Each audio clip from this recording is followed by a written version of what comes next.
Boa noite. Boa noite. Eu que agradeço sempre o convite para estar aqui. Né? É sempre tão bom a gente se reunir em torno dos ensinos de Jesus, a gente ficar conversando, dialogando, procurando um entendimento que seja possível para nós, mas que principalmente nos coloque em caminhos melhores, mais fortalecidos, além de mais esclarecidos. E esta noite nós vamos falar sobre uma das bem-aventuranças, que foram consideradas pelos grandes homens da humanidade, né?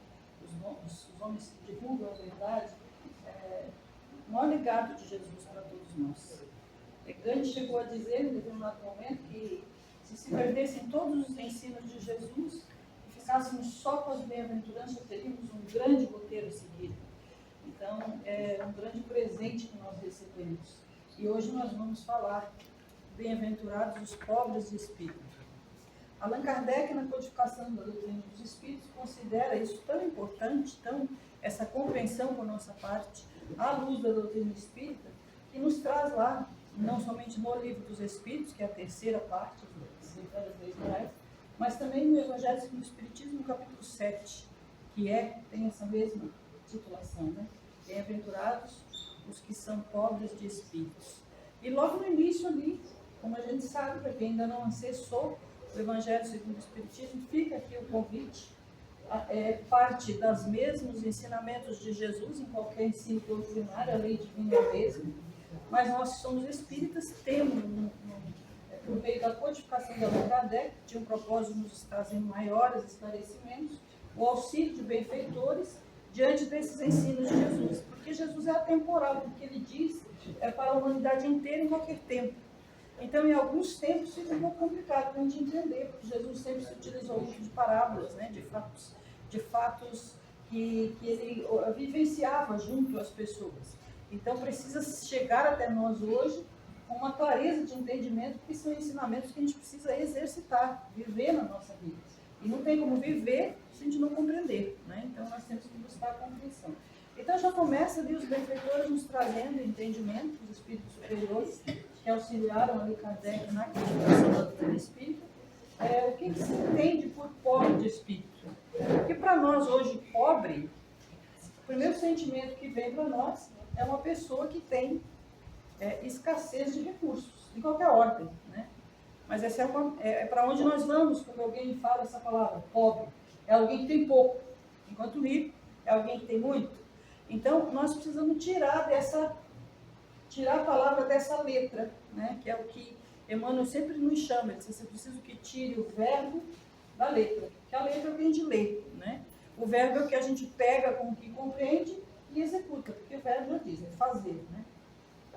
A nossa proposta para hoje, até às 8 horas, né?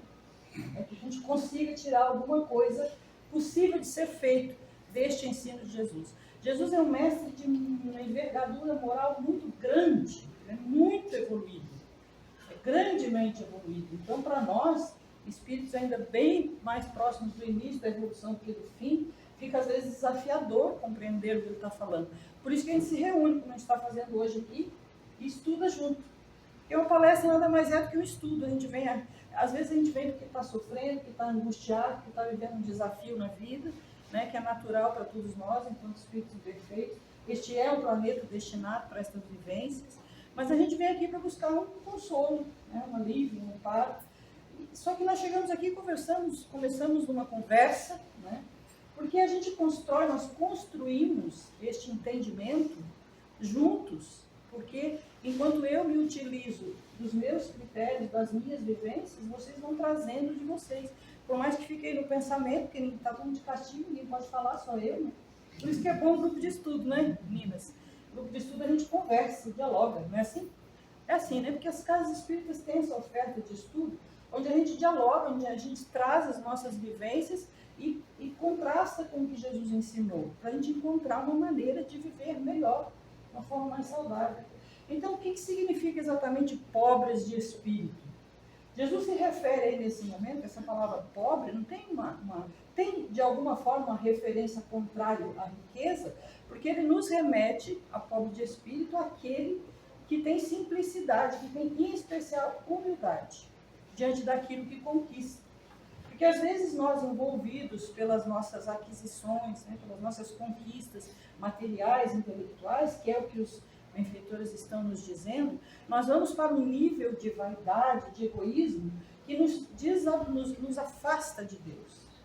Porque nós vamos confundindo, né, este poder do qual nós vamos tomando conta, né, nós vamos nos apropriando, e que é saudável, é benéfico, ninguém aqui está, a doutrina espírita não está dizendo que isso é errado, pelo contrário, faz parte do progresso, mas não deve colocar em nós esse distanciamento entre nós e Deus, que é aí que nos falta essa pobreza de espírito.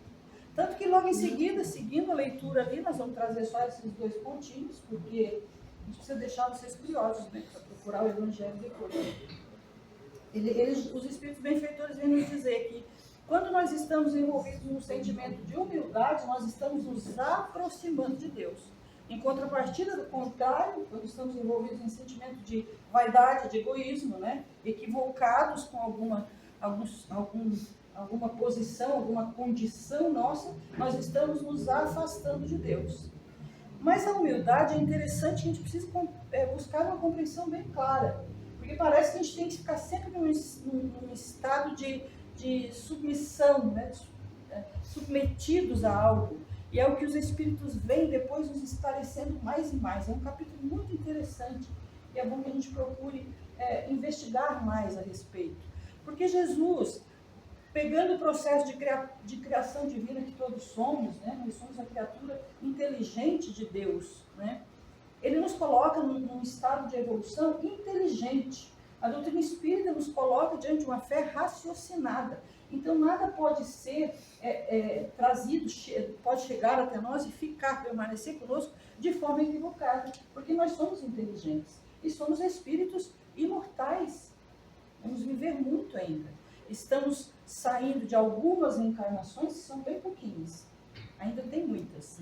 Para quem anda meio cansado aí, a notícia é mais ou menos boa, né? Porque segue o processo. Haverão muitas vivências ainda, graças a Deus, porque o nosso destino é nos transformarmos em espíritos puros. Perfeição relativa, porque perfeito somente Deus. É para lá que nós estamos caminhando. Você será espírito puro um dia, e não é opcional.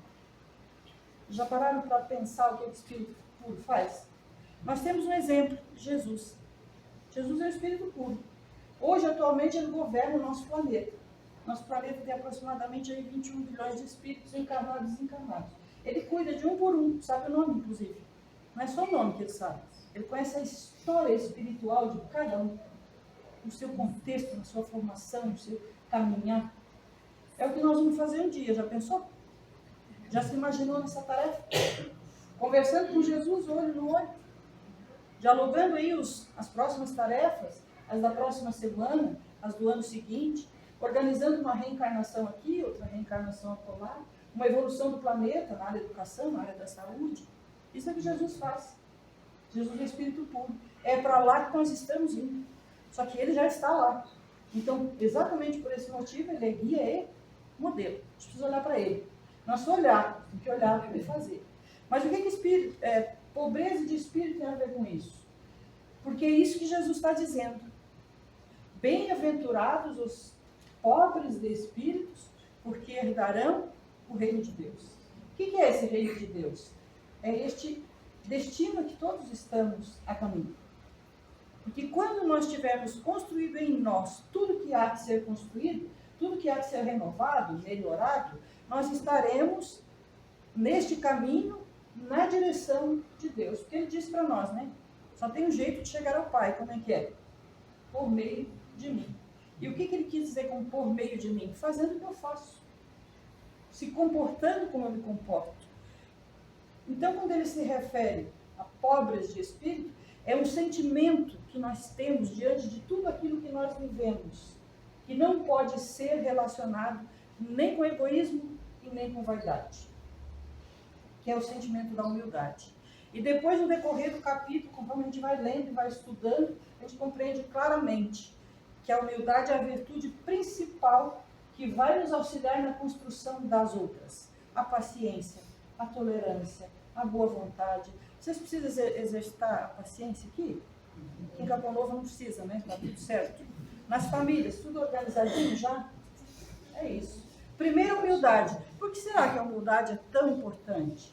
Por que ela é a base? Porque é uma recomendação de Jesus. Bem-aventurados os pobres de espírito. É aquele que traz em si a virtude da humildade como base para todas as outras suas vivências. Vamos ver o que Emmanuel nos diz? Na obra Pensamento e Vida, para quem não conhece, eu indico muito, eu adoro Emmanuel, né? Mas enfim, é o coordenador de todo o trabalho espiritual de Chico Xavier, que todos conhecem, né? Então, ele coordenou ali todos os trabalhos mediúnicos de Chico Xavier, e essa obra é lindíssima porque ele faz uma correlação do nosso pensamento com tudo aquilo que a gente vive, em relação à saúde, à família, à educação, né, a nossa vivência entre as pessoas, no social, na troca, né?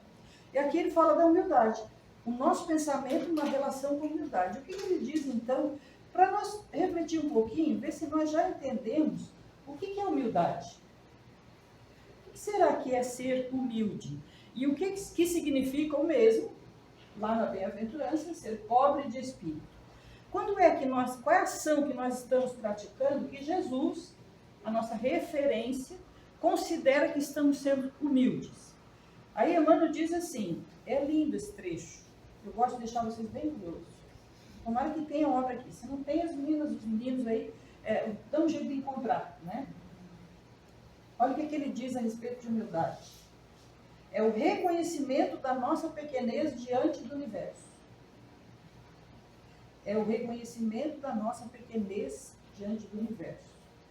Sem o reflexo da humildade, atributo de Deus no reino do eu, a criatura sente-se proprietária exclusiva dos bens que tem. Parece que é tudo nosso, ou não? Aqui tem um negócio que a gente diz assim, é meu filho, é minha família, é minha cidade, é minha casa espírita, é o meu nome, é a minha doença, tem isso aqui, é a minha dor, é a minha angústia, é tudo meu. É tão meu que às vezes a gente não quer nem abrir mão, não é assim? É porque é meu. Meu amigo, não é assim? Meu livro, meu entendimento, é tão meu que eu não aceito nenhuma discórdia. É meu. Então, esse tipo de propriedade que a gente vai tomando, vai nos dando um tipo de vaidade que nos afasta de Deus. É isso que eles estão nos dizendo, bem-aventurados, é isso que Jesus está nos dizendo. Bem-aventurados os pobres de espírito. Então, quem é o pobre de espírito? É aquele que se mantém na condição de aprendiz eternamente. É aquele que se coloca em condição de criatura diante do Criador.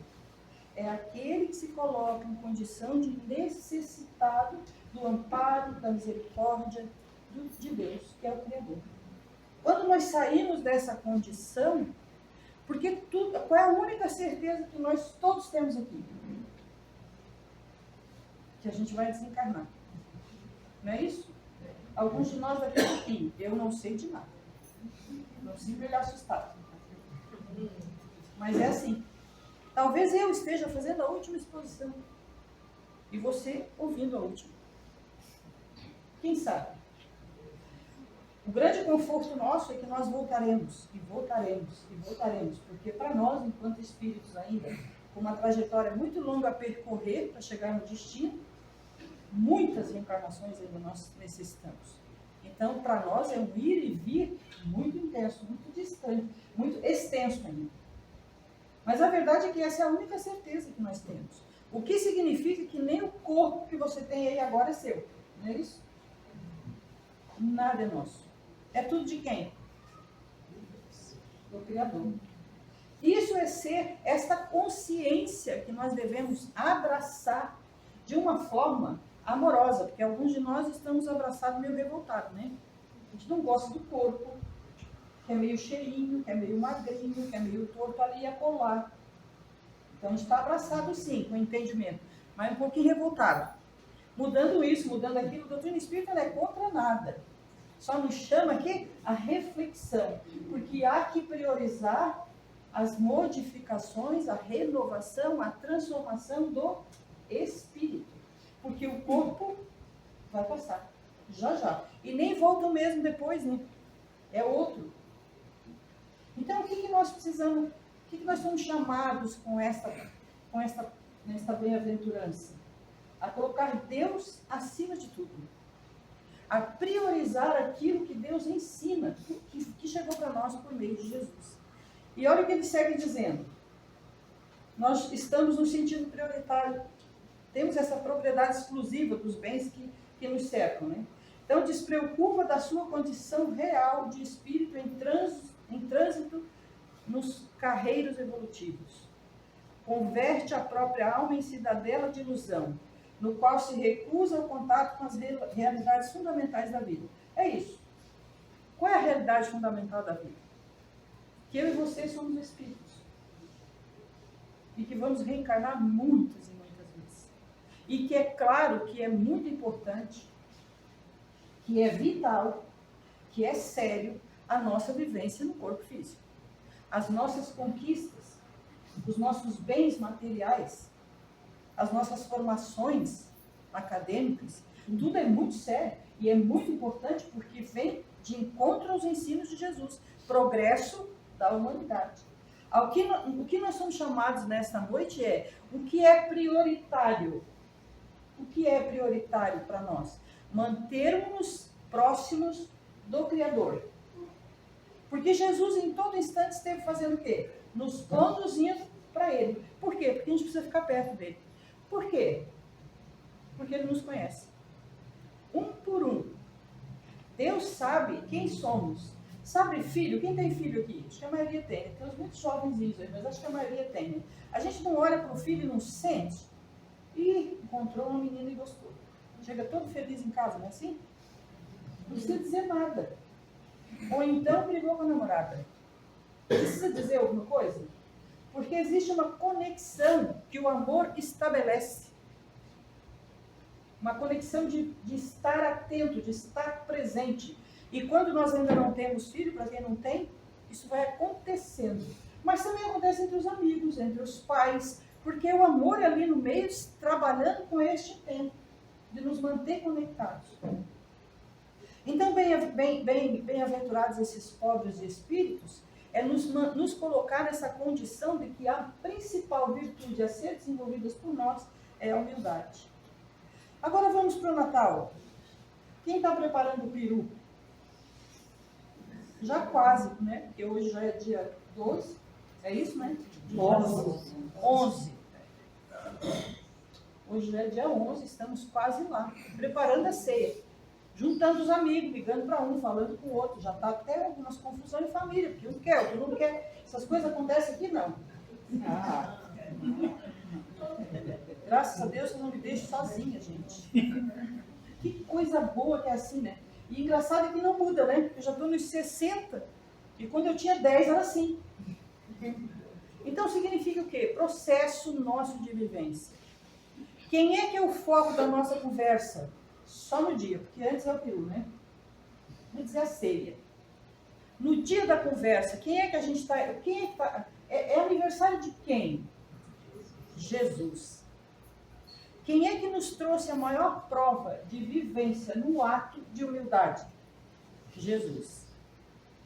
Jesus, quando chegou no planeta, era um Messias enviado por Deus. Era um rei, inclusive era esperado como rei dos judeus. Era um mestre, e é até hoje. Estava vindo, e Jesus não estava vindo naquele período para começar uma trajetória. Ele já tinha formado o planeta há mais de... Lá era 0 ano, mas hoje já são mais de 5 bilhões de anos. Então era um espírito muito evoluído. E nasceu aonde mesmo? Todo mundo sabe, não tem lá embaixo da árvore, mano. E nem diz o meu pai tem um cestinho, né? Mas em volta do cestinho tem o quê? Animais. Por quê? Porque ele nasceu na manjedoura. Um rei. E era realmente rei, só que o reinado dele não é deste mundo. E ele nasce numa manjedoura como prova de quê? Dizendo o quê para nós? Bem-aventurados os pobres de espírito. Neste momento, Jesus nos entrega a maior lição de que nós necessitávamos. Tudo que nós vamos fazer, qual for a direção que a gente faz, não importa de onde nós vamos sair, mas é preciso carregar essa lição da humildade em todo o nosso processo de evolução. Aí ele segue toda a sua caminhada, que é uma caminhada da manjedoura para o monte, onde ele foi crucificado, né? O que ele demonstra em todo esse processo do monte? Essa história está lá na obra, esqueço o nome da obra, vou tentar lembrar e vou trazer. Antologia Mediúnica do Natal, que é uma obra de contos e poesias lindíssimos, ditado pelo Francisco Cândido Xavier, são diversos autores. E aí tem essa analogia do caminho de Jesus no planeta Terra, saindo da manjedoura, onde ele deixa a vivência da humildade, o exemplo da humildade como base de todo o início. Depois da caminhada que ele vai andando ali para o monte, porque tudo que ele faz, ele vai desembocar lá no Monte das Oliveiras. E o que ele vive lá? Você já foi traído por um amigo e ficou muito triste? Ele também. Você já foi maltratado verbalmente? Ele também. Você já foi caluniado? Ele também. Você já sofreu sentimentos de abandono? Ele também. Porque o que Jesus veio dizer para nós é: segue adiante, você vai conseguir. E o que ele mais se utiliza nesse processo da manjedoura até o monte é a boa vontade sincera. E é o que nós somos chamados. A partir deste sentimento cravado em nós de humildade, de consciente da condição de espíritos em processo de evolução que todos somos, em diferentes estágios. Por isso a necessidade do respeito e da confiança, em especial nos planos divinos para todos nós. E os planos de Deus para nós é que sejamos felizes. Já contaram para vocês isso? Esse é o plano B. Quando nós estamos na lateralidade, querendo criar um próprio caminho, é onde a gente se atrapalha e perde um pouco a confiança. Mas em conexão com Ele, com Jesus, com os benfeitores amigos, eu gosto muito de ver uma sala como essa cheia, né, gente? Porque é quando a gente está querendo entrar no caminho divino. Opa, é por aqui. Vamos dar as mãos para os nossos amigos, aqueles que querem o nosso bem. Então, quando Jesus vai nesse processo entre a manjedoura e a cruz, no caminho para o monte, o que ele mais demonstra é o quê? Boa vontade. Tanto que Pedro, depois de ter negado ele 3 vezes, conhece essa história, né? Pedro nega ele, né?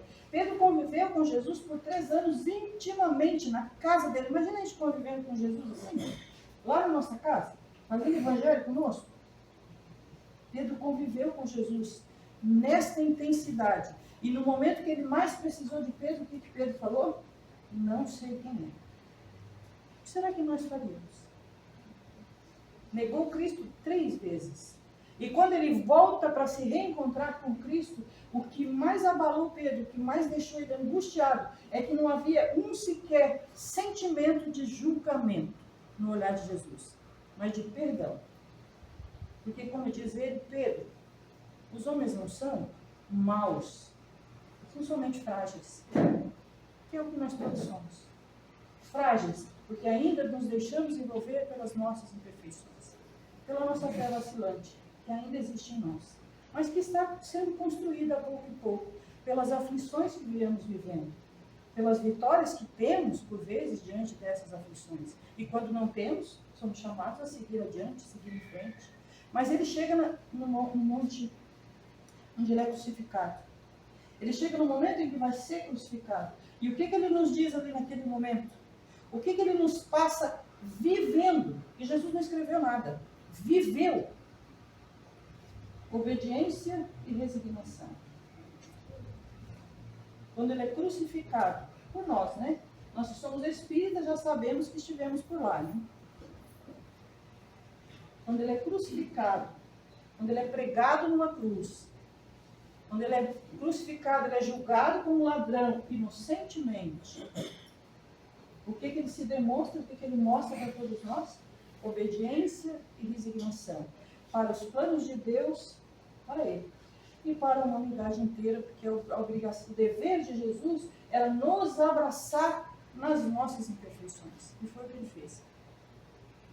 Então, toda a trajetória de Jesus, e agora, na chegada do Natal, nesses festejos nossos, que nós tenhamos, agora, compreendendo ainda mais a condição de espíritos que somos, criados para evoluir, envolvidos por um plano amoroso divino, Agora, com esta condição da virtude, da humildade como base sólida para todos nós não vamos para uma ceia de Natal pensando só na ceia. Mas agora, abraçando verdadeiramente, com compromisso, esta que é a história do Mestre Jesus nas nossas vidas, na minha, na tua, de toda a humanidade. Inclusive do pior espírito que você pode conhecer, da pior pessoa que você conhece. Ele será um espírito puro. Aquele que você vê na TV, que você vê nas mídias sociais, cometendo horrores, será espírito puro, é filho de Deus. Este é o tamanho do amor de Deus. Por isso Sócrates já dizia, na questão humildade, o que eu sei, tudo que eu sei é que eu nada sei.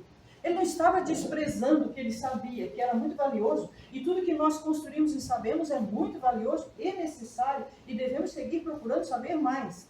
Mas diante de tudo que nos falta saber, é muito pouco o que nós sabemos.